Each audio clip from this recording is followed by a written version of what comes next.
An MGM executive confessed on his deathbed that the studio melted down Jean Harlow's sapphire ring and threw it into the Pacific Ocean because that thing was ending people. And a Victorian music box played itself at Clara Bow's funeral with 17 witnesses. What if Hollywood's golden age stars weren't just superstitious? What if they were right? James Dean and the Porsche they called Little Bastard. September 1955. James Dean, Hollywood's rebel without a cause, walked into a Burbank car dealership and laid eyes on a silver Porsche 550 Spider that would, according to legend, seal his fate. The 24-year-old actor had just completed filming Giant and was riding the crest of meteoric fame. Dean was young, talented, and seemingly invincible. He had to have that car. The dealership painted a nickname across the back at his request, Little Bastard. But colleagues who visited Dean's garage reported feeling uneasy around it. The sleek machine seemed to radiate something dark, something hungry. The most chilling warning came from an unexpected source. British actor Alec Guinness, in Hollywood to promote The Lady Killers, encountered Dean at a restaurant on Sunset Boulevard. Dean excitedly showed him the new purchase gleaming under the streetlights. Guinness stared at the Porsche for a long moment, his face growing pale. Then he turned to Dean with an expression witnesses described as genuinely disturbed. "If you get in that car," Guinness told him, "you will be found gone in it within a week." The warning was specific, dated, and delivered with unsettling certainty. Dean laughed it off, that famous cocky grin spreading across his face. What could possibly happen? 7 days later, exactly 7 days, on September 30th, 1955, James Dean was no longer alive. He crashed the Porsche on California Route 466, near Cholame, the impact so violent that the car was nearly unrecognizable. He was 24 years old, but according to Hollywood legend, Little Bastard wasn't finished claiming victims. The wreckage should have been destroyed, melted down, forgotten. Instead, it was sold. A doctor named Troy McHenry purchased the engine for his own racing Porsche. Another racer named William Eschred bought the drivetrain. Both men perished in racing accidents shortly after installing Dean's car parts. McHenry lost his life when his Porsche suddenly spun out of control during a race at Pomona. Eschred was left unable to move his body when his vehicle inexplicably rolled over. The 2 tires from Dean's car were placed on another racer's Porsche. The car skidded mysteriously during a race, though the driver survived. A garage in Fresno housing parts of the shell caught fire under circumstances that were never explained. By 1960, what remained of the cursed Porsche was being transported on a flatbed truck to a highway safety display. But somewhere during that journey, the wreckage vanished. The truck arrived at its destination without its cargo. No theft was ever reported. No trace was ever found. It simply disappeared. Some believe it was quietly destroyed by authorities who had grown superstitious. Others claim it's still out there, hidden, waiting. Dean's mechanic, Rolf Witherick, who survived the crash, refused to discuss Little Bastard before his own passing, saying only, "That car wanted blood." Alec Guinness never forgot the encounter. In his autobiography decades later, he called it the most disturbing moment of his life. Whether Little Bastard was genuinely cursed or simply the focal point of devastating coincidences, one thing remains certain. James Dean ignored the one warning that could have saved his life, and the car that ended it seemed determined to take others down with him. Jane Mansfield and the warning from Anton LaVey.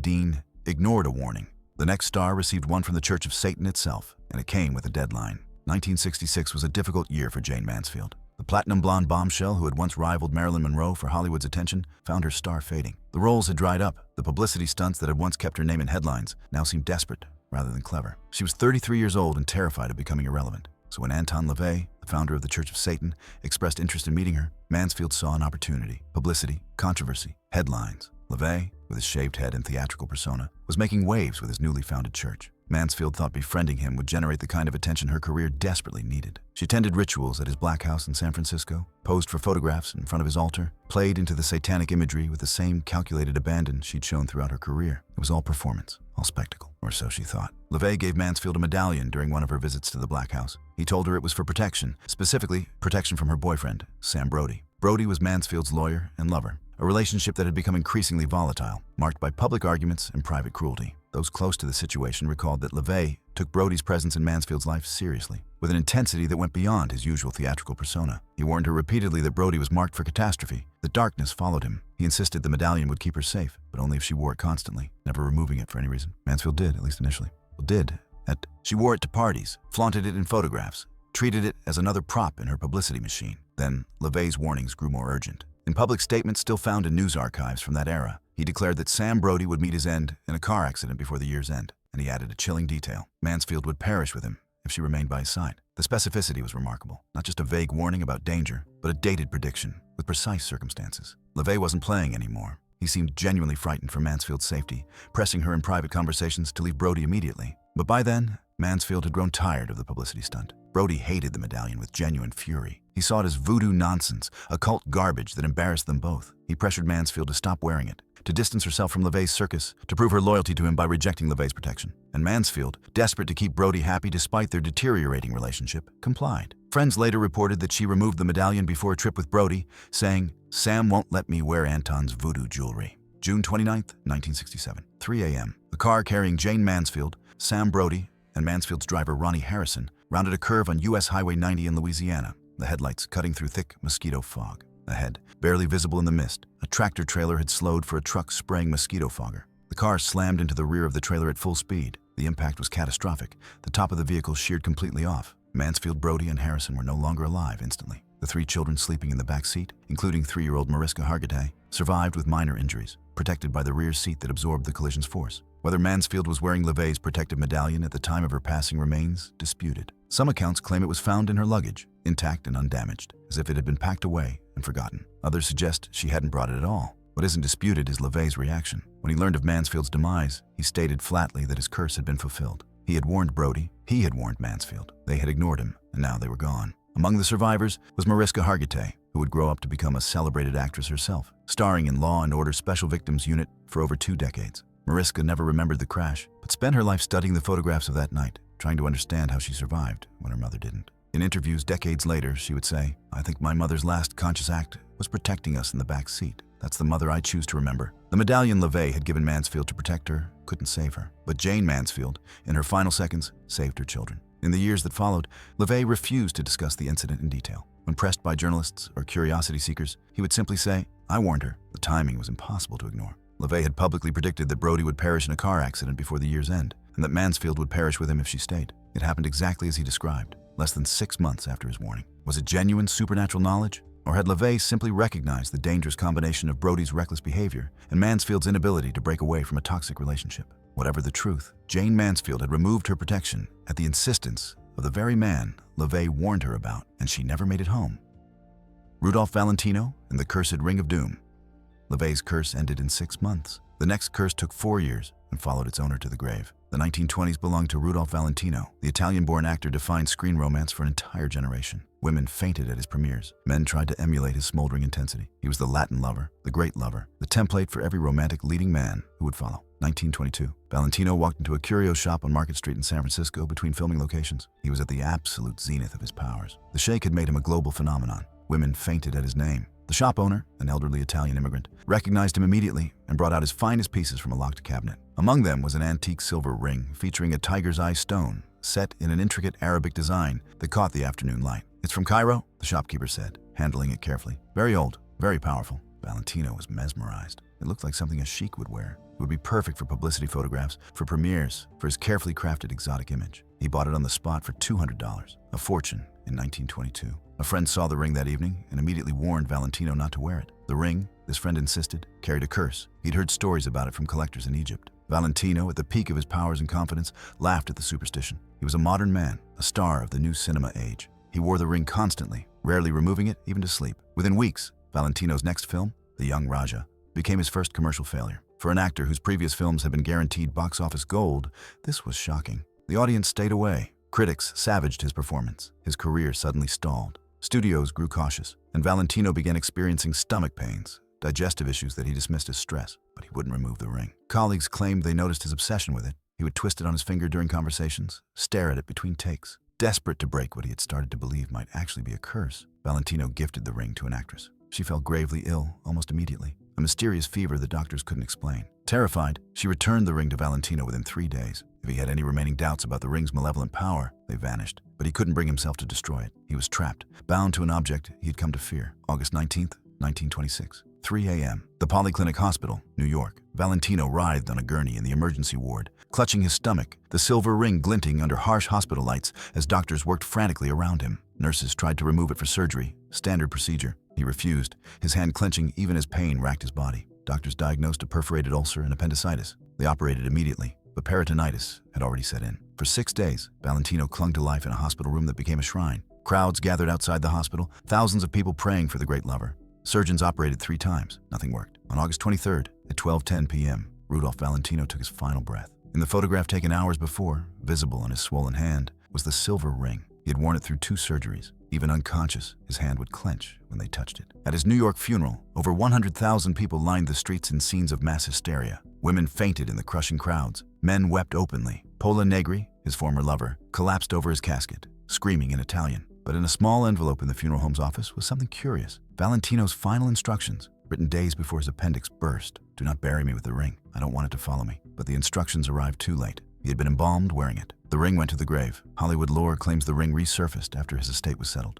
One account, documented in a 1930s gossip column, claimed that actress Nita Naldi acquired the ring at an estate sale. Within 6 months, her career collapsed entirely. No studio would hire her. Her final film, The Marriage Whirl, was released in 1925 to scathing reviews. Naldi, once a major star who had appeared alongside Valentino himself, disappeared from Hollywood completely. She left this world in obscurity in 1961, penniless. Whether she still owned Valentino's ring when she passed, no one knows. Today, the ring is allegedly housed in a locked vault at the Valentino Museum in Castellaneta, Italy, Valentino's birthplace. The museum denies it. No curator will confirm its existence. But in 2018, an Italian journalist investigating Valentino's legacy claims a museum employee told him, "We have something that belonged to Valentino that we will never display." That's all I can say. Whether the ring is real, whether it's still there, whether it's still cursed, these questions remain as mysterious as the curse itself. Bela Lugosi and the cape that consumed him. Valentino couldn't remove his ring. Another star couldn't remove his costume, even when it was destroying him. 1931, Universal Pictures released Dracula, and Bela Lugosi became an icon overnight. The Hungarian stage actor brought a mesmerizing intensity to the role of Count Dracula that defined the character for generations. His piercing stare, his precise gestures, his accented delivery of lines, "I never drink wine," became instantly recognizable. After the film's massive success, the studio offered Lugosi a gift, the actual cape he had worn during filming. For Lugosi, this seemed like the ultimate validation of his achievement. He treasured the cape, wore it to premieres and parties, used it in public appearances. It became his signature, his brand, his identity. Bela Lugosi was Dracula. Dracula was Bela Lugosi. The line between actor and role began to blur, and those who knew him watched as that blurring would ultimately destroy him. The typecasting came immediately and relentlessly. These are documented facts. Every role Hollywood offered Lugosi after Dracula was a vampire, a monster, or a villain. Studio executives couldn't see past the cape. They couldn't imagine him as anything other than the creature he had portrayed so memorably. Lugosi fought against it, turned down roles, tried to prove his range as a serious actor, but the parts he wanted went to other performers. The cape that had made him famous became a prison he couldn't escape. Friends claimed that Lugosi began expressing his situation in increasingly supernatural terms. He would tell them the cape won't let him leave, as if it possessed its own will. He would stare at it, hanging in his closet, and insist it watched him. Whether these statements were metaphorical expressions of frustration or genuine belief in the cape's power over him, the result was the same. Lugosi descended into depression and addiction. His dependency on morphine and methadone is thoroughly documented. He became financially ruined despite his early success. 3 marriages failed, each one deteriorating under the weight of his obsession. The man who had brought elegance and sophistication to Dracula was reduced to appearing in some of the worst films ever made, including the infamous Plan 9 from Outer Space. He took these roles because he needed money, because the cape had trapped him in a box from which there was no escape. 1956. Bela Lugosi breathed his last at the age of 73 in his small Los Angeles apartment. He left this world broken, and forgotten by an industry that had used him up. But the most chilling detail is documented, verified, absolutely true. His final wish was to be buried in his Dracula cape. His son, Bela Lugosi Jr., confirmed it to funeral directors. The funeral home honored it. Bela Lugosi was laid to rest, literally wrapped in the costume that had defined and destroyed him, the black cape draped over his body in the casket. Years later, Lugosi's son claimed his father had told him in his final years that the cape owned his soul and that he could never escape what he'd become. Whether Lugosi meant this literally or metaphorically hardly matters. The role that made him famous became the prison he inhabited until his final breath. The cape that audiences cheered became his shroud. He had worn it for 25 years, and in the end, he wore it for eternity. In 1994, Universal Studios attempted to create an exhibit featuring Lugosi's actual Dracula costumes. They contacted his family, requesting to exhume the cape for display, offering substantial compensation. His son refused absolutely, with a vehemence that surprised studio executives. "My father is finally at peace," he said. "The cape has what it wanted. Let them rest together." The cape remains in Lugosi's grave to this day, wrapped around the bones of the man it consumed. If these haunting Hollywood legends have captivated you, subscribe to Golden Age Files for more untold stories from cinema's most mysterious era. We're just getting started. Jean Harlow and the sapphire that stole everything.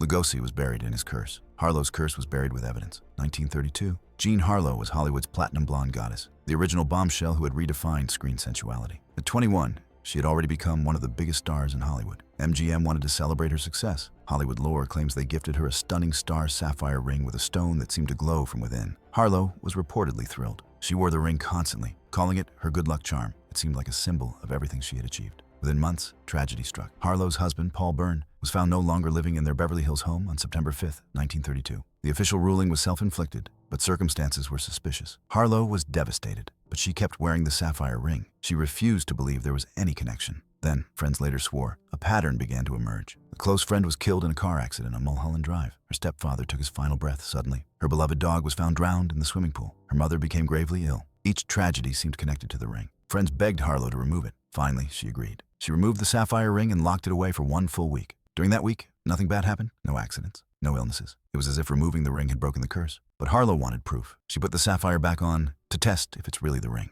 Within 48 hours, her mother's condition worsened critically. Harlow removed the ring again, but the damage was done. June 7, 1937. Jean Harlow collapsed on the set of Saratoga. She was rushed to Good Samaritan Hospital. Her condition deteriorated rapidly. Within days, she slipped into a coma. Her mother leaned close in those final hours. Harlow's hand trembled as she lifted it, pointing to her bare ring finger. "I should never have put it back on," she whispered. Then her hand fell. She never spoke again. Jean Harlow passed from this life. She was 26 years old. The official cause was kidney failure, but the autopsy suggested long-term poisoning. The source was never determined. The sapphire ring disappeared from Harlow's estate. The studio claimed it was lost, but years later, a high-ranking MGM executive told his daughter the truth. Shortly before his own passing in the 1960s, he confessed, "We didn't just destroy it, we had it melted down. Then we threw the melted silver into the Pacific Ocean off Malibu. We wanted it as far from Hollywood as possible, because I'm telling you, that thing was ending people. I don't care if you believe in curses or not, that ring was evil." Perhaps the ring story was simply a way for those around her to make sense of a life that seemed to contain too much suffering. Or perhaps Jean Harlow wore a genuinely cursed object. She tested the curse, and the curse was waiting. Lon Chaney Sr. and the makeup kit that poisoned him. Harlow tested her curse and lost. The next star knew his curse would end him and used it anyway. The 1920s. Lon Chaney Sr. revolutionized film acting through makeup. He was the man of 1,000 faces, the genius who could transform himself into anything. The tormented phantom haunting the Paris Opera House, the twisted hunchback of Notre Dame, grotesque creatures and sympathetic outcasts that made audiences gasp. His makeup techniques were groundbreaking, pushing the boundaries of what was possible in the silent film era. But those techniques came at a terrible cost that he understood from the beginning. Hollywood accounts claim Chaney used a Victorian-era makeup kit acquired from a retired European stage actor during a tour. The kit's provenance included a dark detail. The previous owner had passed away from what was described as a mysterious wasting illness, his body slowly deteriorating. The kit contained materials that were indeed common in theatrical makeup of that era. Lead-based paints, mercury compounds, toxic adhesives. These substances were known to be dangerous even then, but they were the tools of the trade, and Chaney was dedicated to his craft with an intensity that bordered on obsession. His transformations were documented through photographs and film records that still exist today. For the Phantom of the Opera, he inserted painful devices into his nose to create the skeletal appearance of the Phantom's face. For the Hunchback of Notre Dame, he wore a 70-pound hump and painful prosthetics that contorted his body for hours on set. He would apply toxic paints directly to his skin, day after day, film after film. The chemicals seeped into his pores, absorbed into his bloodstream like slow-acting poison. Associates who worked with him noted the smell of chemical burns that seemed to follow him. They saw his hands develop tremors that grew worse with each passing year. They heard his chronic cough, the throat irritation that he dismissed as nothing serious. Colleagues and studio executives urged him to be more careful, to protect himself. Chaney refused with absolute finality. His dedication to authenticity was unwavering. Some claimed he would say the makeup kit knows what he needs and guides his transformations. Whether literal or metaphorical, the effect was the same. Chaney would not stop using materials he knew were harming him. 1930, Lon Chaney Sr. was at the height of his fame, successfully transitioning from silent films to talkies. His first sound film, The Unholy Three, had been a critical and commercial success. He was planning more projects, excited about the possibilities. Then his health collapsed suddenly. Throat cancer, bronchial hemorrhage. He was gone on August 26, 1930. He was 47 years old. The autopsy revealed massive heavy metal poisoning from decades of chemical absorption. This is documented medical fact. The lead, mercury, and other toxic substances he had applied to his skin for years had accumulated in his body. In one of his final interviews, given from his hospital bed, Chaney admitted with startling candor, "The kit made me famous, but I always knew it would end me." He had known. All along, he had known the price his art was demanding, and he had paid it willingly, consciously choosing transformation over survival. His son, Lon Chaney Jr., who would go on to his own career playing the Wolfman, refused to touch his father's makeup kit after the funeral. He had it donated to a museum, sealed and untouched. Museum curators wore gloves when handling it. Chemical analysis confirmed lethal toxicity levels. The paints and compounds in that Victorian kit were poisonous, pure, and simple. Was the kit cursed in any supernatural sense? Probably not. But it was cursed in a very real, very material way. It was filled with substances that were slowly destroying the man who used them. And Chaney knew it. He chose his art over his life. When Chaney's personal papers were donated to the Academy years later, his son discovered letters his father had written to young actors, warning them about the dangers of toxic makeup. "Don't make my mistakes," he wrote to his son in 1929, his handwriting shaky from the tremors. "Fame isn't worth your life. I know that now. But for me, it's too late to stop." He knew the kit was ending him, and he used his final year trying to save others from the same fate. And in a final, eerie twist, the museum that houses Chaney's kit reported in 1987 that the locks on the storage cabinet were found open one morning, despite no one having the key. The kit was sitting on a table in the conservation room, the containers open, the brushes arranged. Security footage showed nothing, the cameras having mysteriously malfunctioned. The kit was resealed immediately with new locks and hasn't been touched since. Staff members avoid that storage room entirely. Clara Bow and the music box that played alone. Chaney's curse was chemical. Bow's curse spoke to her in the dark. December 1928. A package arrived at Clara Bow's Beverly Hills mansion with no return address. Inside, wrapped in an aged newspaper from London dated 1889, was a Victorian music box. The craftsmanship was extraordinary. Inlaid mother of pearl, delicate hand-painted roses. A small card read, "For the girl who has everything, something from someone who understands loneliness." Bow was charmed by its mystery. She wound the key. A haunting lullaby filled the room, a melody in a minor key that made her skin prickle. She placed it on her nightstand that night. Clara Bow was America's it girl, the flapper who embodied the roaring 20s. She had risen from desperate poverty to become one of Hollywood's biggest stars. But behind the vivacious performances, Clara Bow was carrying trauma. Her childhood had been marked by poverty and violence. Her mother suffered from severe mental illness and had once tried to harm Clara during a psychotic episode. Within days of receiving the music box, her household staff told a consistent story. The music box played at 3 a.m. every night without being wound. All 5 servants heard it. Bow herself would wake to the sound filling her bedroom. Clara Bow became fixated on the music box. She began hearing it play when others couldn't. She insisted there was a child crying inside it, trapped, needing help. Staff found her standing over the music box in her nightgown, talking to it in soothing tones. The studio arranged for psychiatric care. But when doctors suggested removing the music box, Bow refused. She claimed, "The child needs me." The breaking point came during filming of No Limit in 1931. Bow was in her trailer when the music box, which she'd brought to set, began playing. The assistant director heard it.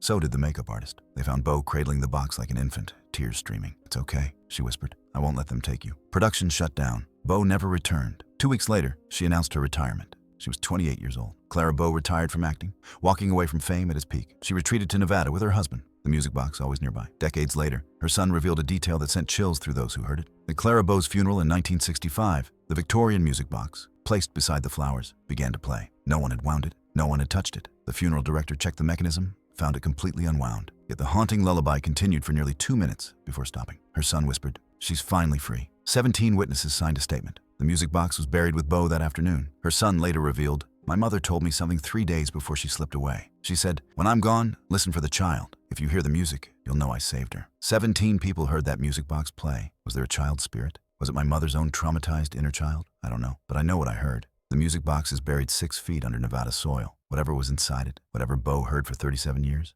is silent now. Which of these cursed objects has shocked you the most? Do you believe these legends, or were these stars simply victims of tragic coincidence? Share your thoughts in the comments below. Tallulah Bankhead and the theater mask that followed her home. Bow's object played by itself. Bankhead's object refused to be destroyed. 1923. Tallulah Bankhead was Broadway royalty, a force of nature known for her husky voice, outrageous behavior, and fearless stage presence. She was the kind of performer who could command attention simply by walking into a room. That year, she appeared in a Broadway production called The Dancers at a prestigious theater. Theater lore insists the production was plagued by disasters from the beginning, earning a reputation as jinxed among cast and crew. 2 actors were injured during the run in backstage accidents. One met his end under circumstances the theater refused to discuss. The show was considered cursed by theater insiders. When the production closed early, Bankhead took a souvenir, a decorative tragedy mask that had been used as part of the set. It was a beautiful piece, the kind of theatrical prop that would look striking hung on a wall. She brought it to her apartment and displayed it prominently above her fireplace. Within a week, strange things began happening that couldn't be easily explained. Unexplained fires that would start in wastebaskets and extinguish themselves. Objects that would be in one place when she left a room and in another place when she returned. Voices in empty rooms, whispered conversations she couldn't quite make out. Her guests noticed it too. Bankhead, who was famous for hosting wild parties, found that some of her visitors refused to return after experiencing the phenomena. What made the mask legend particularly unsettling was Bankhead's reaction to it. This was a woman known for her fearlessness. She flouted social conventions, shocking polite society, but witnesses swore the mask genuinely terrified her. She tried to dispose of it multiple times,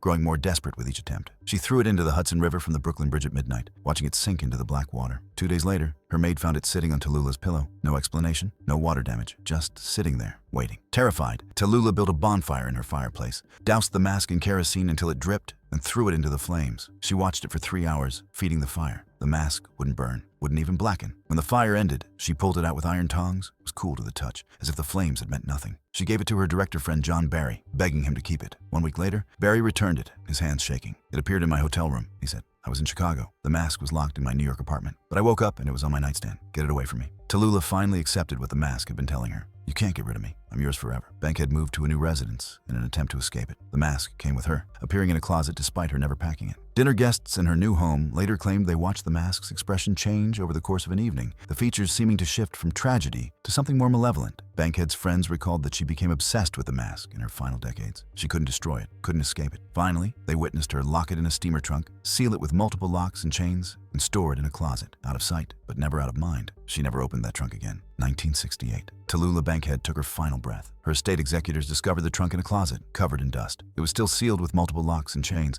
exactly as Bankhead had left it decades earlier. When they cut through the locks, the trunk opened with a sound like a sigh. The mask was inside, perfectly preserved despite the years. The detail that supposedly sent the executors running was the mask's position. It was facing upward, positioned as if it had been watching the lid, waiting for the trunk to be opened. The attorney handling Bankhead's estate refused to take possession of the mask. It eventually made its way to a theater museum. Within months, museum staff accounts claim 3 curators quit their positions. They cited nightmares about the mask, feelings of being watched, and an overwhelming dread whenever they had to enter the storage area. The mask is now said to be stored in the basement of the museum, uncatalogued and largely forgotten. The museum director won't discuss it. Staff members avoid that section of the basement entirely, taking longer routes to retrieve other items. Was Tallulah Bankhead's tragedy mask genuinely cursed, or was the theatrical diva creating a legend because she loved drama? Bankhead was certainly capable of embellishment. Her entire life was performed at maximum volume. But those who knew her best noted that her fear of the mask seemed genuine, not performed. She had faced down critics, scandal, and social exile without flinching. Why would she fabricate fear of a prop? The mask's indestructibility suggests either supernatural properties or elaborate pranks. Either explanation leaves questions unanswered. What we know for certain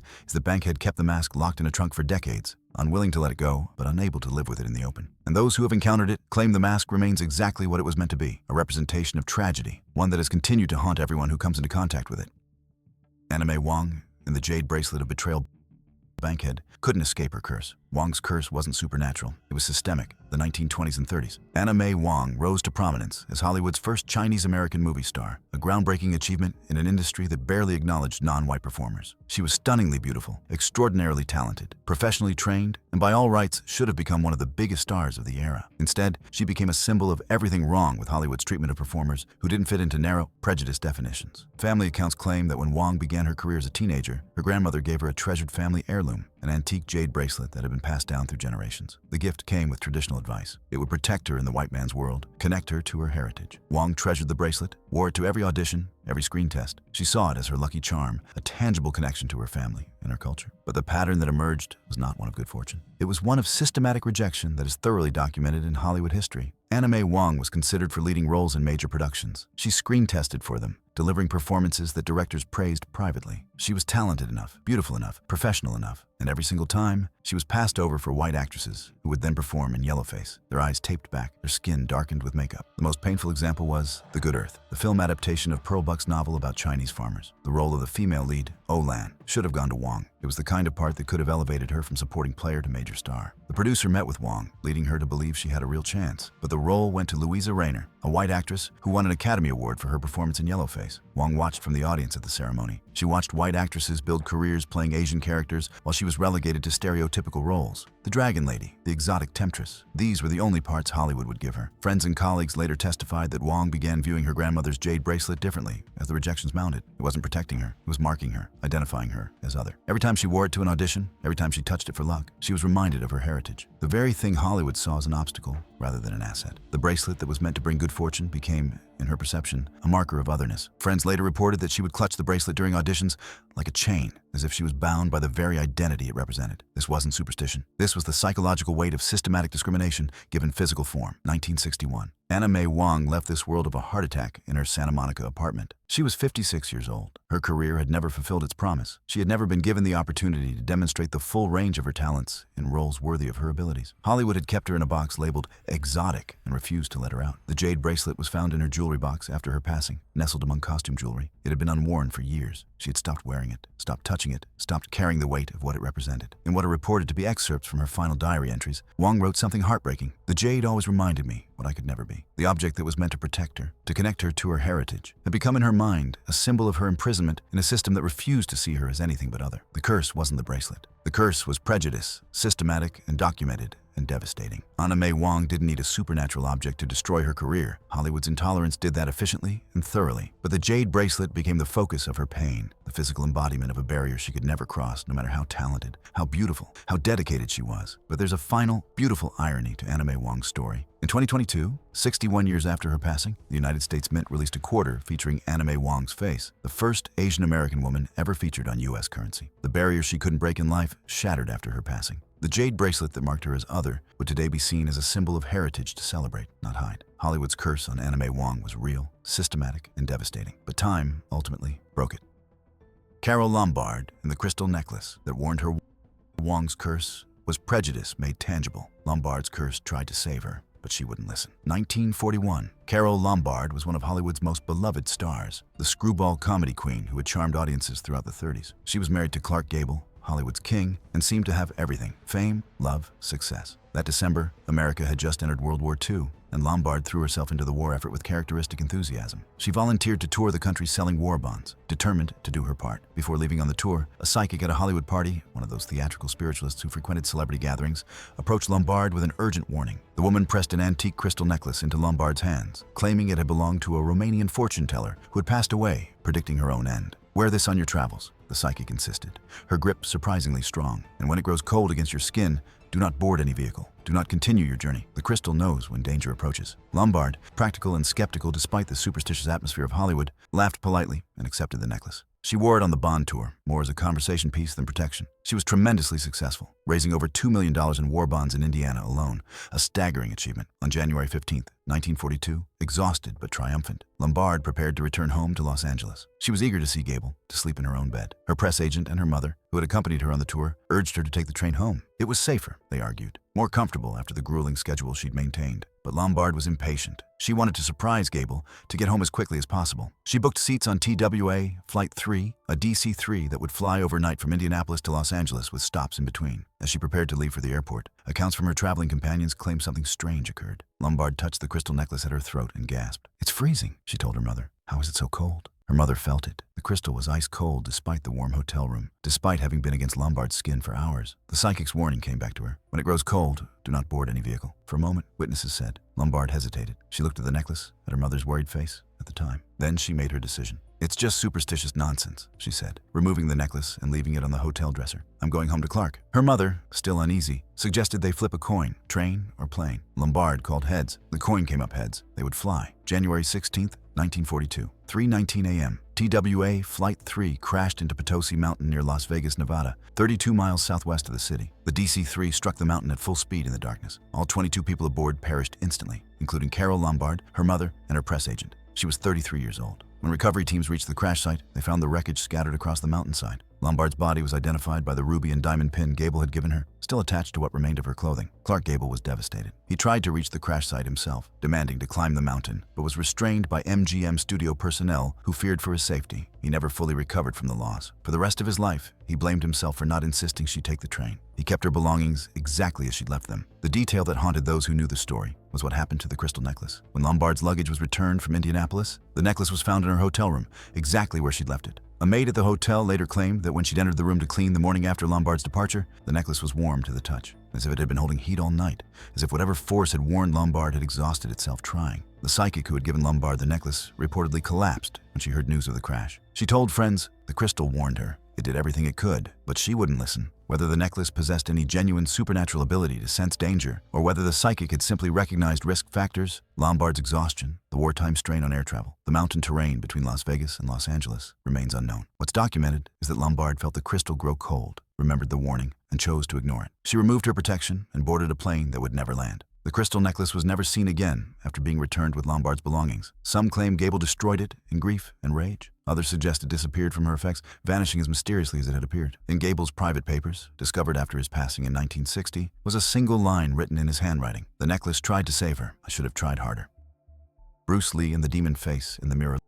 Lombard ignored a warning that could have saved her. Lee saw his own end looking back at him and couldn't prevent it. 1973. Bruce Lee was more than a movie star. He was a cultural phenomenon, a martial arts master who had broken through Hollywood's barriers to become an international icon. Enter the Dragon had made him a global superstar. At 32, he was at the absolute peak of his physical and professional powers, planning his next films, revolutionizing action cinema. But those closest to him knew he was troubled by something he'd seen, something that had shaken him deeply. In Hong Kong folklore, there's a superstition about mirrors at night. Traditional beliefs hold that mirrors are portals, gateways between worlds, and that looking into them during certain hours, particularly the devil's hour between 3 and 4 a.m., can show you things not meant to be seen. Lee, despite his modern education and scientific mindset, had grown up steeped in these traditions. He dismissed them publicly, but privately, some claimed he remained more cautious than he let on. In May 1973, Lee was staying at a Hong Kong hotel during post-production work on Enter the Dragon. According to his wife Linda, he'd been having vivid nightmares, unusual for a man known for his mental discipline and meditation practices. One night, he woke suddenly at 3:15 a.m., disoriented,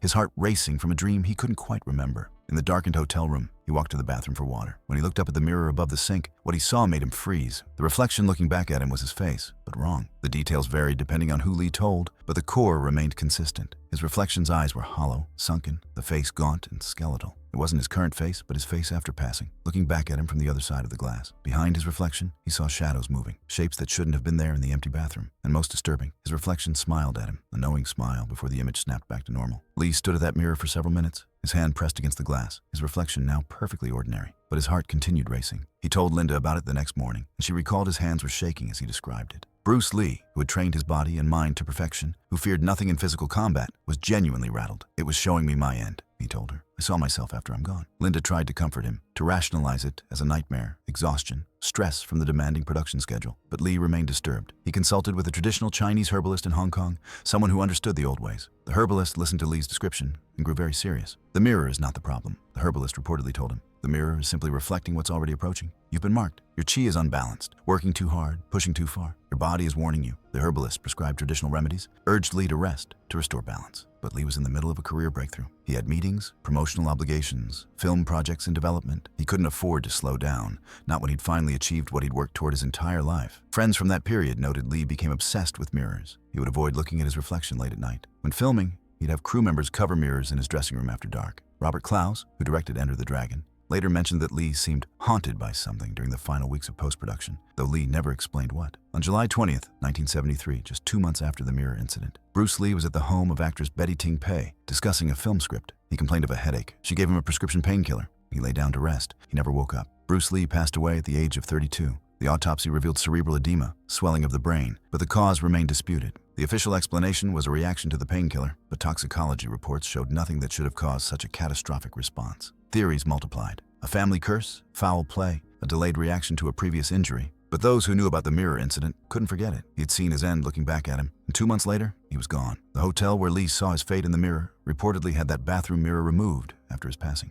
The hotel manager, when questioned by journalists investigating Lee's final months, claimed multiple guests had complained about that specific mirror. Feelings of unease, seeing faces that weren't their own. The mirror was supposedly destroyed, shattered, and disposed of. But former hotel staff claimed otherwise, that it was sold to a private collector who specialized in haunted objects, that it still exists somewhere, still showing people things they shouldn't see. Linda Lee, in interviews decades later, spoke carefully about the mirror incident. Bruce believed he saw something real, she said. Whether it was a premonition, a warning his body was giving him, or something supernatural, I don't know. But I know it frightened him, and I know he didn't stop. He couldn't stop. He'd fought too hard to get where he was. The demon face in the mirror had shown Bruce Lee his end, and unlike the heroes he played on screen, he couldn't fight his way out of what was coming. Whether these objects were truly cursed, or whether these stars simply lived through unbearable coincidences and systematic cruelties, one truth remains: they believed. And in believing, they carried burdens that shaped their lives and legacies in profound ways. Some, like James Dean, Jane Mansfield, and Carol Lombard, were gone suddenly, their stories becoming legends that grow more mysterious with time. Others, like Bela Lugosi, Bruce Lee, and May Wong, endured slow tragedies, imprisoned by costumes, premonitions, and systems they couldn't escape no matter how hard they fought. These weren't just superstitions born of ignorance. They were the ways these icons made sense of careers that destroyed them, loves they lost, and dreams that slipped away despite their talents. When we watch their films today, we're seeing more than performances captured on celluloid. We're witnessing individuals who carried these invisible weights, who brought their pain and fear into every role. And perhaps that burden is what made their art so profound, so resonant, so impossible to forget, even decades after they're gone. The cursed objects of Hollywood's golden age, whether real or imagined, remind us that even the most glamorous lives can hide the deepest fears. Thank you for joining us for this journey into Hollywood's most mysterious legends. If you're fascinated by the untold stories of classic cinema's greatest stars,